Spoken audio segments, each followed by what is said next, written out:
and beyond. So the first thing is, know who you are and love who you are. When you're in middle school, it will bring new people, new environments, new pressures.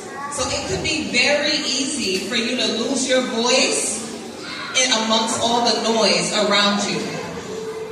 I don't want you to do that. I want you to be proud of where you came from. Remember that you are always a 298 Panther. Be proud of your culture, be proud of your family and your story. You don't have to be like anyone else because you are special just the way you are. The second thing I want you to remember is to work hard even when it is not easy. So in the world, people will try to tell you things that you can or cannot do, but I want you to remember that success does not come from luck.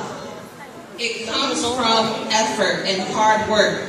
So show up, do your best, ask questions, and yes, make mistakes. That's part of the learning process. But I want you to keep on pushing even when it feels uncomfortable, because that's where the growing happens. And the third thing I want you to remember is to be brave. Very small acts of kindness can lead to great things and can change someone's day. So I want you to stand up for what is right, even when it is hard. You don't have to wait to be an adult to be a leader. You already have the things within you now to be a leader today. So, to our class of 2025, our graduating fifth graders, I want you to go forward knowing this, that you are loved deeply by so many. Look at the room. That you are full of purpose. You are here for a reason, and that you are ready.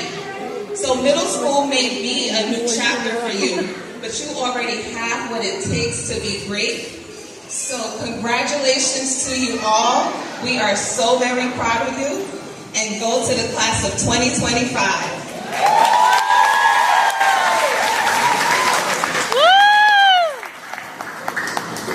Thank you very much, Principal Dean.